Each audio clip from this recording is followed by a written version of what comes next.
अर्जुन मल्होत्रा एक साहसी और अनुभवी गोताखोर था। बचपन से ही उसे समंदर की लहरों से दोस्ती थी। वह गोवा के पास गहरे समुद्र में डाइविंग के दौरान खजानों और डूबे जहाजों की खोज करता था।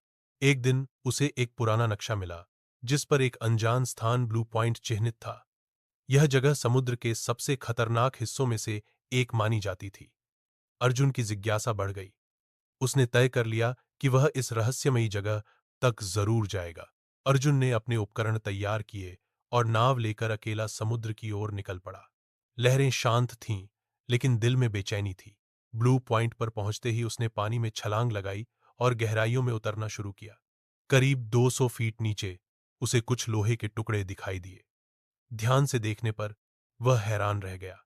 ये कोई जहाज नहीं था, बल्कि एक डूबा हुआ कंटेनर था, जिस पर सरकारी मुहरें लगी थीं। राज्य से पर्दा उठता है। कंटेनर के अंदर कई फाइलें, सीलबंद ड्राइव और हथियार थे। अर्जुन ने एक छोटी सी ड्राइव अपने साथ निकाल ली और सतह पर लौट आया। घर पहुंचते ही उसने ड्राइव को लैपटॉप में डाला। फाइलें खोलते ही उसका दिल दहल गया। उसमें सरकार के गुप्त दस्तावेज थे। ऑपरेशन सी शैडो नामक मिशन की जानकारी थी, जो एक अवैध परियोजना पर आधारित था। यह योजना समुद्री जीवन और पर्यावरण को नुकसान पहुंचाने वाली थी, और सरकार इसे वर्षों से छिपाकर बैठी थी। अर्जुन ने समझ लिया कि यह राज अगर बाहर आया तो देश में हंगामा मच जाएगा। लेकिन सच्चाई छुपाना भी गुनाह था। सच्चाई की कीमत। अर्जुन ने फाइलें एक पत्रकार मित्र रिया को सौंप दी।